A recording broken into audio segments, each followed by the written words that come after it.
So you would have went through your process. You would have drawn your scatter plot, and here's a picture of your scatter plot right here. Okay? And then it says graph several curves. I have my line reg, I have my quad reg, and my cubic reg. Here should have been the equations that you would have gotten. And then when you graph it, just like how I just showed you, by typing in y1 for line reg, y2 for quad reg, and y3 for cubic reg, you would be able to graph all three of these equations on this one scatter plot to see that the better fit line is it the linear one, which is blue, the quadratic, which is red, or the cubic, which is black. Which one was the better fit? Cubic. The cubic. So then this would be the equation that you use to answer part 3, which says based on this equation, how many minutes would you expect to work each day in the year of 2010 to pay one day's taxes? How would I figure that out? Ooh, can I? Yeah.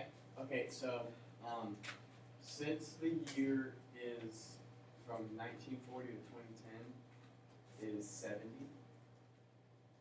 It's 70. So you're saying that this is the 70 is the year? 70 is the year. Okay. So you would plug in 70 to your equation.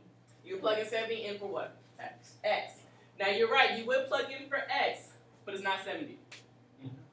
Because it tells you that this is relating to the year since 1930. Oh, so 1930 is year 0. This would be year 10, 20, 50, 60, 70. So then this would be 80. That's what you would plug in for X to get your actual answer, which is approximately this. Questions? There's another way that you could do it, okay? Because that would be the by hand way, that would be the algebraic way, okay? Another way you could do it is that, and this is not the same graph, you guys, if you press second trace and go to what, you think? Which option? 6. Intersect. I'm trying to figure out a particular y Oh, 7. value. 7. 1. Or 1. You go to 1. Value. I want to figure out what is the y value when x is 80. That's what I'm trying to figure out. So you would just could use the table? I could use the table and go all the way to 80, or I could Or go you could just put here table at start value 80. and I can type in 80. I just did that and I said error. Okay? Go to your window if you got error. The window. Does your x max go to 80? So then you need to change that to go to 80 so that when you do it, yeah, it's going to be all types of funky because it's trying to fit your data. So if you got an error message, look at your window to make sure it actually, 80 is actually inside of your window, because if you don't, you'll get an error. Can we just have it for 100? Yeah, you can do that. Couldn't you could I? Okay? 1995. I wouldn't type in 1995 into the L1. What would I type in? I would type in the 1. Okay? I would type in the 1.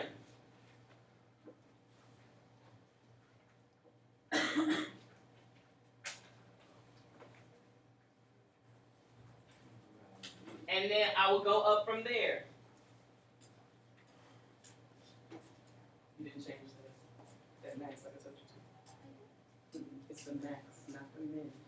It was the x max, not the y max. Okay? So this would be 1, this would be 2, 3, 4, 5, 6, 7, and 8. That's what you would type in with these corresponding L2s. And then you would test. And this is what you should have gotten once you graphed all 3. This is what you should have gotten. So the cubic was the better fit. You would take that equation and use that to answer question 6. Now 7 says find the curve of best fit that is quadratic. Is it a better fit? Well, let's see. Walk me through that process. How do I get a quadratic equation? A quartic equation, I'm sorry. Would you press bars? No, I'm sorry. I lied. Stat. Cal. Quart reg. I want quartic. I meant to say quartic, not quadratic. So I go to quartic reg. Now I know my calculator looks different from you guys. But to get my L1, what would I press? Second 1. Second 1. And then I'll have to press a comma.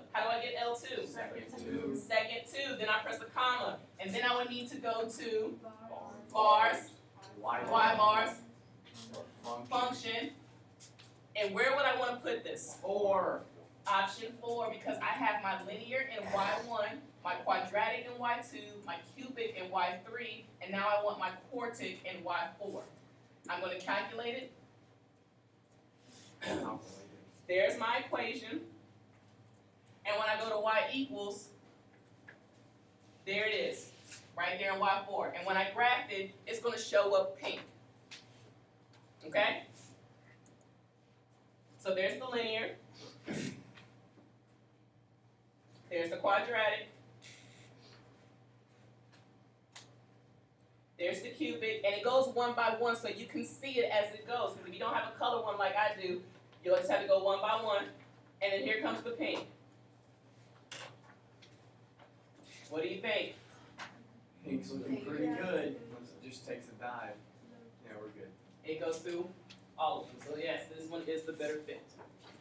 Questions on using your calculator?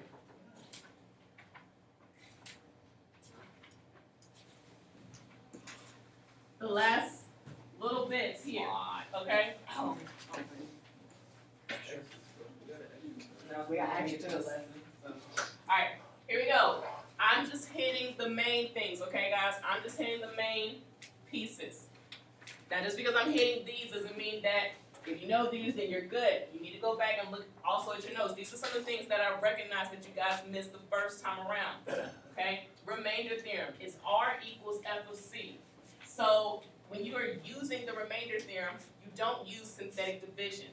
The remainder theorem is when you take the 0 and plug it in. So do you plug in the opposite? Well, in this case, your 0 is already given to you of -3, so that's what you plug in. Because if they gave it to you in factor form, this would be x plus 3, and then the 0 would be the opposite. And so then you would plug that in, and this was a part of the non-calculator section. And so again, you would have to use your brain to figure this out. What's -3 to the 4th power?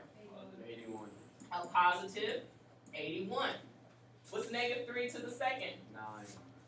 And when I multiply it by -5? 54 or 45. Negative. 45. What is -17 times a -3? Yeah, 51. A positive 51 minus 12. And then it's just some simple adding of numbers. Without a calculator, we get 75.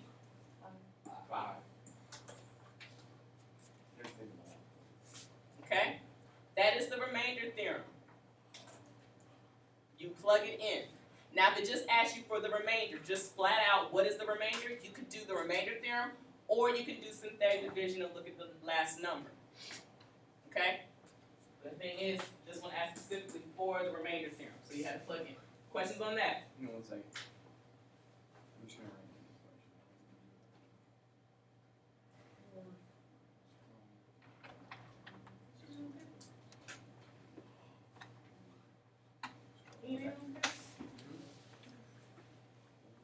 The factor theorem says that if you end up with a remainder of 0, then x minus c is a factor. Now, you guys really didn't have too big of a problem with this, except this last part which says use the binomials to write it in factored form. Yeah. Okay? So, one person raise their hand and tell me, how would I go through this process to figure out if these binomials are indeed factors? Faith? I use synthetic division with the 2 that I'm given to see if they're factors, okay? So synthetic division, that's with the backwards L. What do I plug in here? The opposite, because I'm given the factor. I use the 0 to figure out if it works. Then I'm going to write down 1, 0. And why do I need a 0? There's no x squared. So I bring down the 1. Who wants to do this for me? This was on the test. Was it? I think so, because this is the one that was, no, it wasn't. There was one that was like really, really close. Because it was a negative number. Okay. You going to tell the problem? I To don't the, even have my to test. the 3 people who have not taken this test? Oh no, sorry guys. Babe, why we do the rest of I it? don't get it right anyway. It's really hard. You would multiply -2 by 1, do -2. -2 at the bottom. Multiply to get 4. Get 3. Positive and negative. Or -3. Uh-huh. Multiply to get +6. Yep. Or 0. So it is a factor. So this one is a factor, so I have x plus 2, that is one of my factors. Since it is one of my factors, I can take this resulting answer and then use the other one. Because no matter whether I go back to the original or I use the one I got after I divided, if it's a factor, it's going to show whether I do it here or in the original. So the thing is, I don't want to go back to the original because if they both work, whatever I'm left with, that might be another one of my factors. Why don't you just factor the quadrant? Or I can factor the quadrant. I could. But we can test it this way. That's another way we do it though. Does this work? Bring down the 1. Multiply. Bring down the -1. So that means that x minus 1 is not a factor. I cannot just leave it here. This was just the first part of the question. Only x plus 2 is a factor of f of x. So, once I divided, I was left with this quadratic of x squared minus 2x minus 3. Does everybody see that? Yeah. Where that would even come from?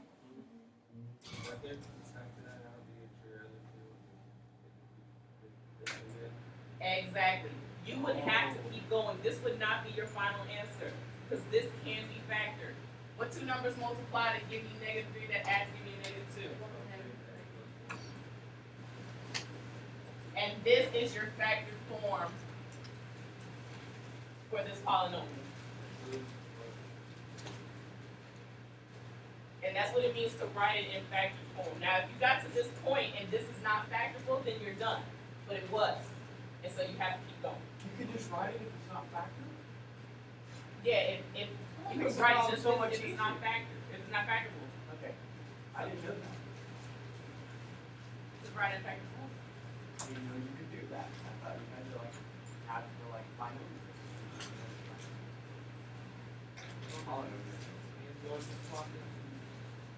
Questions. This is the time to ask them. Do not be shy to ask these questions. No, you are not alone. If you think, Yeah. Did you want to finish what you said? I'll say you're not alone if you think your question is stupid or something like that. It's not a stupid question.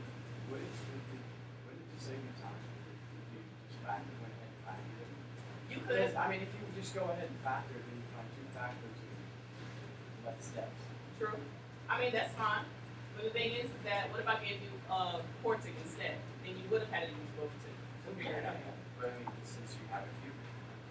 That's another way to do it. 'Cause I mean, in the end, we did have to factor this. Any other questions?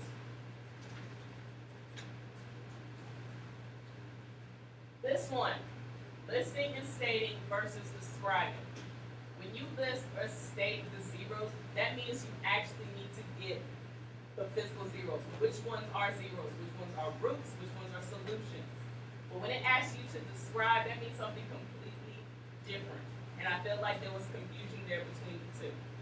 When you list or state what the zeros are, you're more than likely going to use the rational zero theorem, which is the whole P's and Q's thing. Or you're going to factor it and solve. But basically you're solving to figure out what your zeros are. When you're describing though, that means how many possible zeros do we have? How many possible positive zeros do we have? How many possible negative zeros do we have? There's a difference. Do you guys understand the difference? Okay?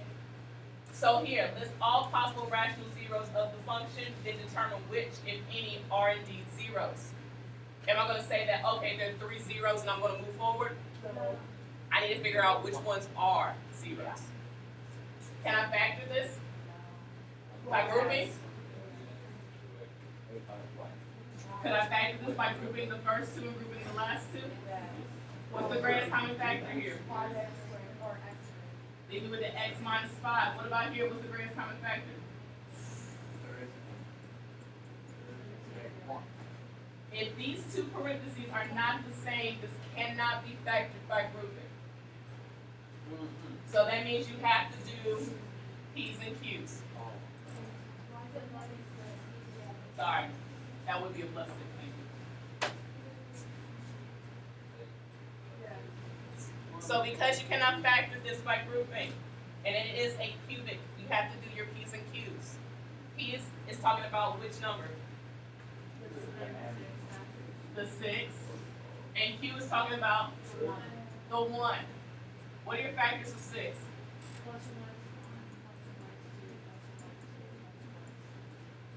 And all of those will go over the factors of 1, which is just. So there's your list. How would you figure out which ones were zeros? Synthetic division. I want you guys to do synthetic division. Find me, how many do I need to find my zeros? I just need 1 because it's a cubic. Because then I can factor it, the rest. So find me one that works. Do that now. All right, see you guys work this out. -2. Let's see. 1, -5, -17, and -6. Was I missing any terms? So I don't need any placeholders. Yep. X equals -2 was one of my zeros. So then that leaves me with this quadratic of x squared minus 7x minus 3. Can I factor this? So because I can't factor this, that means that none of those other zeros, or rational zeros, work. I'm either going to end up with some irrational zeros or some imaginary ones. But do I need to worry about that for this problem? Yeah, it says list all possible Rational ones, and then determine which of the rational ones, if any, are zeros. So I don't have to go any further. Like, we could have been 2 correct. So this would have been -2. Now if it asked for determine all the zeros, then what would you have to do? Find all of them. How would if I can't factor this, what do I have to do to solve this? Quadratic formula. To describe the possible zeros. How many possible zeros am I going to have here? 4 possible real ones. And I know it doesn't ask, but let me just go over this. How many turning points are you going to have? 3. And how do you figure that out? Subtract 1. And for those who might be confused, how do I figure out the number of possible real zeros? One person raise their hand and tell me. Isabella? That would be my possible positive, possible negative. How do I find, Sean, my possible real zeros? Just in general. Your highest exponent. So I know there has to be 4. I don't know if they're 4 positive, 4 negative, some imaginary ones, but I just know the 4 zeros are going to exist here. Possible. So, to figure out the possible positive ones,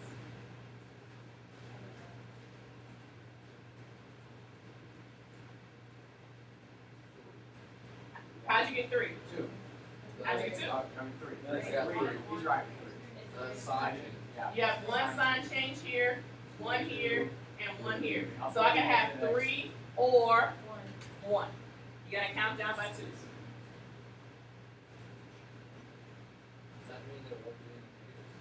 No, there could possibly be some negative ones. I plug in negative x. Negative x to the 4th power, is that a positive or a negative?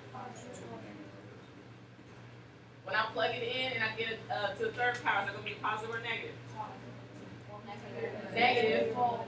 But 2 negatives are going to make a positive. When I square negative x, positive, but since the negative 21 on the outside, it stays negative. Here it's going to turn into a what? Do I have any sign changes? 1. So there's going to be 1 possible what? Negative. That's not right. That's not right. Oh, sorry. I was like, It's here. There's a sign change. Sorry. Got a little There's back. not 2 signs. There's only 1 sign change. Yes. So when it says describe the possible real zeros, you look at 4. You actually got to say which ones are positive, which ones are negative. You look at all. Because you got to describe them. What kind are they? Are they positive? Are they negative? trying to catch But we don't actually have to find them. Questions? Wait, so if you just ask, describe the possible row of zeros, you just put whatever the highest degree is. And then which ones are positive, which ones are negative? So you do have to go.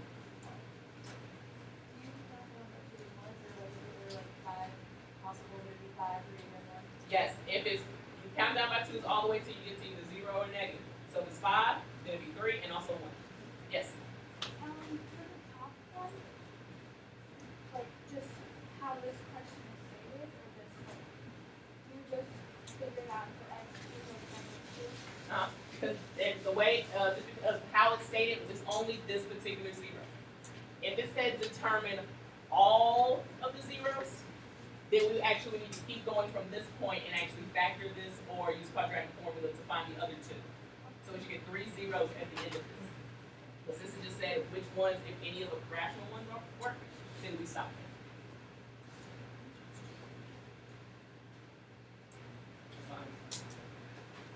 there. Real quick, this is not on your paper, but just to review this, okay? This should be a square for one. So please go ahead and add this into some of the extra space you have somewhere. You can go on the back of last night's notes, or you can go in the sides. But I want to make sure you guys get this down. I want you to write the problem so you can have it in your notes. If it says solve, can you just say 4, move on? When it says solve, what am I looking for from you?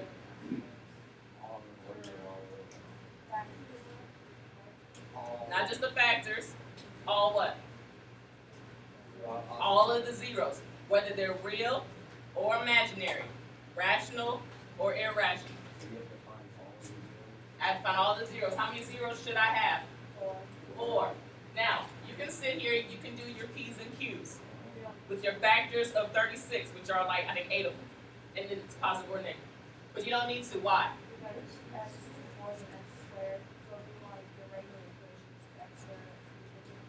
This can be factored. What 2 numbers multiply to give you negative 36? Negative 9 and 4. And instead of putting an x and an x here, I'm going to put a x squared. And you can do this because it's even power and it's decreasing by half. So 4 and 2, if it was 6 and 3, if it was 8 and 4. Oh, I know that. Do you want us to put the zeros? Yep. Can I say the zeros? We gotta solve this out. So before you skip steps and give me my straight zeros, you go ahead and write these out. Set both of my factors equal to 0. I can add 9, subtract 4, and what are my zeros? X equals plus minus 3 and x equals plus minus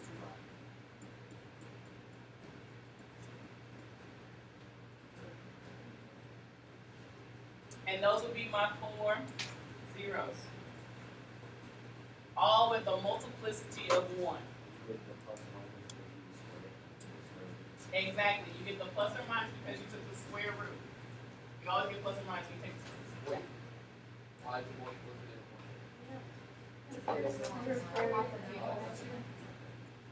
Yeah, they're all one in themselves. And remember, this is the difference of perfect squares, you guys. X squared minus 9 is the same thing as saying x minus 3 and x plus 3. And each one of those has a multiplicity of 1. Because the factor is only raised to the first power.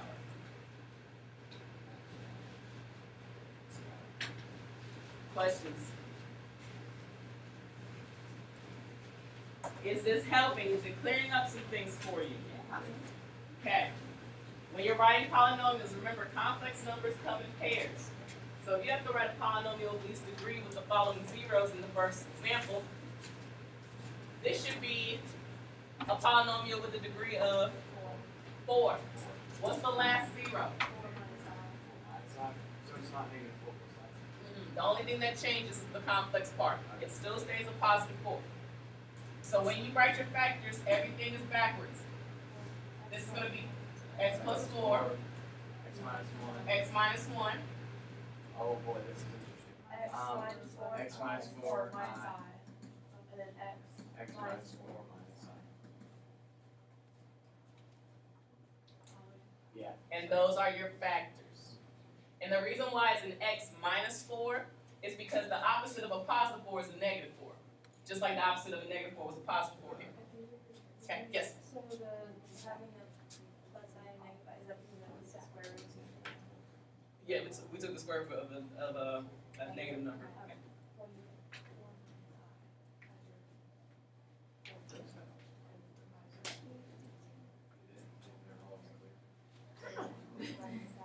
I would die if you accidentally put yourself. I would feel so bad for you. I couldn't help it. Now, I'm not going to multiply this one all the way out, okay, but I will show you guys this part, because we had issues here. You multiply x by everything in the same parentheses, so that would be x squared. Minus 4x minus ix. Is everyone okay up to this point? Multiply again, the negative 4 to everything in the parentheses. So that would be a Negative 4x plus 16 minus 4i. plus 16 Plus 4i. plus a 4i. You guys can do this all in one line. I just don't want to go all the way into this area. That's why I'm stacking it. Now multiply I by everything. xi It's going to be an xi or ix or ix plus or minus 4i minus 4i. minus I squared. Now I squared is what? Negative 1. Negative 1. So if I squared is a negative 1, two negatives make a what? Positive. A positive. So this is the same thing as saying plus 1. So then your actual equation would be x squared minus 8x plus 4i, or I mean plus 16. That's it. 17. 17. Your ix's cancel out, your 4i's cancel out, and the 1 and the 16 make 17. Whenever you're multiplying with complex numbers, all the imaginary parts should go away. And then you will multiply that by the other two and keep on going.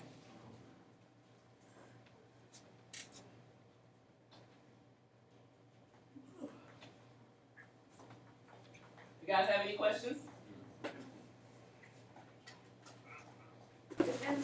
So for the second problem, it says a multiplicity of 2, which means that negative 1 shows up twice. So these are your actual zeros. So x minus 2 times x plus 1 times x plus 1 are your factors that you would multiply to solve. Yes? Why would it be negative 1? Because the 2 tells you how many times that particular zero shows up. So this whole thing doesn't mean there's another 2 that's a 0. No, it just means that negative 1 shows up 2 times. So why would we use 2? Well, we do use 2. 2 is here. But the multiplicity only applies to the negative 1. Okay? And so then you will multiply it out from there. So hopefully that makes sense. The multiplicity again will tell you which one of these functions is going to show up, or which one of these zeros is going to show up twice. Okay? The last little bit that I need to go over with you guys is discontinuity. This was lesson 7. There are 3 types. There's jump, removable, and infinite. Remember, jump, that means there's a gap in between 2 functions. Removable, same thing as a whole. And infinite is a vertical asymptote. Okay, so don't forget about those types. Now, if you think about your 8 parent functions, constant, linear, quadratic, cubic, square root, absolute value, all of those are continuous functions. They have no breaks, no holes, no gaps. Okay? The ones you really have to worry about are your reciprocal functions, your greatest integer, and your piecewise functions. When you have a reciprocal function, you should check for infinite and removable discontinuities. Okay, so that's a vertical asymptote or a hole. The greatest integer or piecewise functions, you want to check for holes and jumps. Okay? Those are the ones you really have to look out for. So all of these types of functions over here, they're continuous no matter what point, what x value I give you. However, reciprocal, piecewise, and greatest integers, those are the ones that you have to check for. Now, if you look at this screen, for this last slide on your notes, 5 functions, take a minute and look to see which ones are indeed continuous.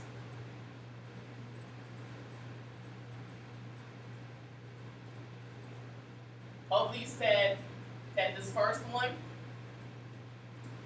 and this one over here were both continuous. Because if you look, this function here is a quadratic. That's one of my parent functions that continues for all real numbers. And this one here is the absolute value, b, which is continuous for everything. Now if you look at the other ones, these two here, these are a part of your reciprocal functions. So I need to check either for infinite discontinuity or I need to check for a removable discontinuity. So the first rule is to always plug it in. And if I plug in 1, this is what I'll end up getting. I cannot have 0 in the denominator, because if I do, that means that there is a vertical asymptote at that value. And so because I have 0 in the denominator, that means it's a vertical asymptote of x equals 1, which means there is an infinite discontinuity at x equals 1. So again, anytime there's 0 in the bottom, it's infinite. Look at this one here. Plug in -1. When I do that, I end up getting 0 over 0. This is a sign that says I need to factor. Anytime you get 0 over 0, that means you need to factor. If you got a number over 0, that means it's infinite, like the one we just did. So if I factor this, I get x plus 1 over x plus 1 times x plus 2. One of my factors cancels out, the x plus 1. Anytime a factor cancels out, that means there is a hole there, or it's a removable discontinuity. So it's removable at -1. Anytime, again, you get 0 over 0, that means you need to factor. And if you factor in one of your factors or two of your factors or any factors that cancel out, means that there's a hole there. The last one we're looking at, if we have the piecewise, first thing we do is we plug in 2 for x. 2 fits in this restriction, this interval, so I'm going to plug it in. 2 minus 1 is 1. It exists. So far, so good. But the second step says to check it as it's coming from the left and coming from the right. So that basically means if I plug in 2 to both equations, they should equal the same number. So if I plug in 2 for the top one, I get 5, and if I plug in 2 for the bottom one, I get 1. Since 5 does not equal 1, that means there's a jump. That means from the left side, I'm approaching +1, and from the right side, I'm approaching +5. That's what this looks like. There's a jump there. So here's some examples of every possible type of discontinuity and a few continuous ones. So please make sure that you do your homework. It's that whole page, there's 11 problems, and I hope you guys come in and do your test corrections so you can improve this the score on this Unit 2 test.